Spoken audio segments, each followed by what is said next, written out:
Bom dia, hoje nós vamos continuar falando sobre Sofonias. Hoje nós vamos ver, após ele levar a mensagem de salvação, de arrependimento para o povo que tinha abandonado o Senhor. Então aqui vem a ira de Deus sobre Jerusalém. Quando aconteceu o julgamento de Jerusalém, sua população foi levada para a Babilônia. No entanto, a mensagem registrada em Sofonias 3, 18, 20 fez referência a um grupo de pessoas dispersas e aflitas, os remanescentes a quem Deus traria de volta da Babilônia para Jerusalém, depois do exílio de 70 anos. Essa restauração teve início quando Ciro permitiu que os judeus voltassem à sua terra natal. Essa volta dos judeus a Judá, em cumprimento à profecia de Sofonias, é uma prefiguração da redenção final da terra. Olha só. Então, Sofonias, ele já pregava o que iria acontecer no final dos tempos. É o que estamos vivendo hoje. A ira do Senhor. O dia do Senhor... O dia da ira do Senhor sugere um tempo sombrio com as palavras indignação, angústia, desolação, escuridades e trevas. Sofonias 1,15. Para aqueles que viveram no pecado e se voltaram contra Deus, não há meio de escapar. Então essa ira é para aqueles que viveram no pecado e não se arrependeram e negaram a Deus.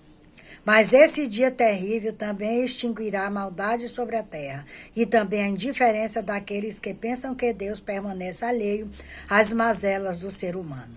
São aquelas pessoas céticas que, apesar de não negarem a existência de Deus, negam a crer em sua intervenção no mundo. Então, muitos são as pessoas que crêem, mas ele não acredita que Deus vai intervir no mundo. Mas Deus, ele deixou livre-arbítrio para o homem. Escolher qual caminho ele vai. Se é do bem ou se é do mal. Se é para o Hades ou se é para o paraíso. Então, nós vamos ver aqui Sofonias para hoje. A coragem e a ousadia de Sofonias são uma inspiração, pois ele ensina que não importa a classe social, status ou prestígio nos ambientes políticos. O problema do pecado é um problema de todos os homens e isso precisa ser anunciado com coragem e ousadia. Esse evangelho ele precisa ser anunciado, porque naquele dia não vamos ter tempo nem de nos desculpar, porque tivemos a oportunidade. As injustiças nossas de cada dia.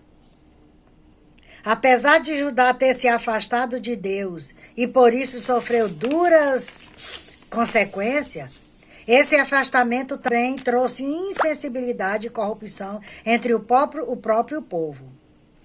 O profeta denuncia a corrupção e dureza espiritual que caracterizavam todas as classes de Jerusalém. Seus líderes, juízes, profetas e sacerdotes eram todos corruptos e endurecidos. Mesmo Sofonias fazendo parte da classe mais alta de Judá, isso não foi impedido, como homem de Deus, de exercer o seu ministério como profeta, denunciando os pecados, mas também a corrupção vigente. Olha só, Sofonias era um homem da alta cúpula da sociedade, mas mesmo assim ele levou a mensagem que o Senhor determinou para ele, para que ele fizesse e ele cumpriu a sua tarefa. Esperança em dias sombrios. O profeta Sofonias traz uma palavra de esperança, de que, ao final, Deus consertará as coisas. Quando a justiça está distorcida, quando o certo é o errado, parecem ter mesmo seu mesmo valor. Quando os líderes se tornam corruptos e não há quem confiar, o caminho mais fácil é óbvio, parecer ser o desânimo. Quando, além disso, os líderes religiosos falharem, é preciso lutar para não permitir que o ceticismo tome conta da fé. Sofonias dá garantia de que ainda podemos confiar em Deus, mesmo em dias sombrios a fé do cristão pode ser um raio de luz para iluminar a vida de outros que estão ao redor. É o que nós estamos vendo hoje. Nós vivemos de 2028, de 2018 até 2010, um cerceamento dos cristãos. Uma perseguição. E esse ano de 2023 aumentou. É corrupção, falta de amor ao próximo. Isso tudo lá no alto escalão. Calando a boca do povo, dos inocentes, da igreja. Todos aqueles que disser algo que é contrário a eles mandam prender. Ele coloca uma mordaça. Que hoje não é a mordaça, é aqui no pé, ó. Você já sabe o que é que eu estou me referindo quando fala que coloca a mordaça aqui no pé. Então isso tudo está escrito e está se cumprindo.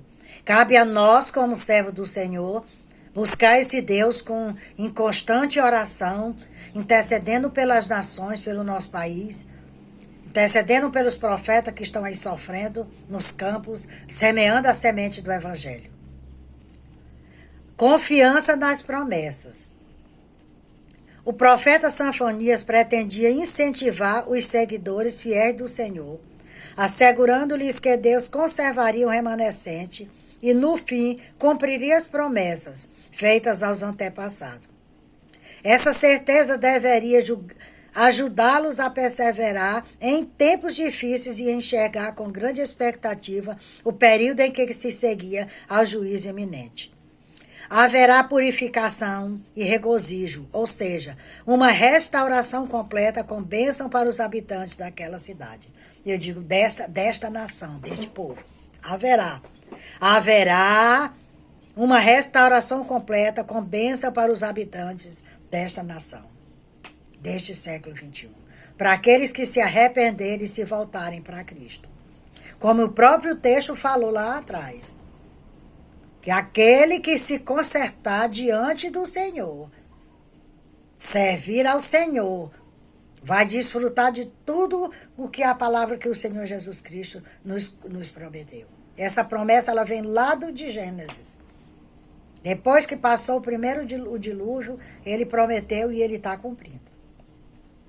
Cabe a nós perseverarmos em oração, é leitura da palavra, oração e ação. Porque os inimigos das nossas almas, ele está ao nosso derredor, furioso como um leão, querendo nos tragar e querendo nos tirar do propósito. O nosso propósito é Cristo. Nós não viemos para ficar aqui, mas para fazer uma trajetória aqui, passar um tempo aqui, pregando o evangelho, semeando a semente de salvação, e depois chega o nosso tempo de partir daqui. Mas temos que fazer um bom caminho aqui, deixando uma semente plantada, a semente do evangelho. A mensagem de Sanfonias se destaca e se identifica com os dias atuais. O povo de sua época estava totalmente pervertido e não buscava ao Senhor. Por causa disso, havia injustiça, corrupção e o pecado imperava. Olha só, gente. Tudo que Sanfonias fez lá no passado é a reflexão hoje. É o que estamos vivenciando hoje. Vivenciando o quê? A falta de fé, a corrupção, a injustiça e o pecado impera. O certo hoje é errado, e o errado é que é certo para determinada parcela do mundo. Que o Senhor Jesus venha nos abençoar. Leia a Bíblia. Faça uma reflexão. Leia o livro de Sanfonias para que você leia todo o livro, porque aqui foi só um pouco do conteúdo da história de Sanfonias. Olha, preste atenção que Sanfonias ele era um homem da alta cúpula. Isso não quer dizer que quem está lá em cima não pode ser um missionário de Deus. Pode sim, porque ele tem que se arrepender e estar aqui a pureza no seu coração, para que ele possa fazer essa caminhada. Porque não é fácil. Mas com o Senhor Jesus à frente, nós conquistaremos a nossa vitória. Porque é Ele que é a nossa rocha e a nossa fortaleza. É Ele que nos sustenta. Quando Ele morreu de cruz, ressuscitou, Ele disse, eu vou para o Pai, mas vou enviar o Consolador, que é o Espírito Santo que está aqui. É Ele que nos conforta, é Ele que nos consola nesse mundo cheio de adversidade, de injustiça, de corrupção e de falta de amor ao próximo. Que o Senhor Jesus nos abençoe, nos guarde. Me siga lá no YouTube, Raimunda Nunes, Mensagem de Salvação. Compartilhe os meus vídeos para que mais pessoas sejam alcançadas com essa mensagem de salvação. Que Deus nos abençoe e nos guarde. Se Deus me permitir, amanhã estarei aqui.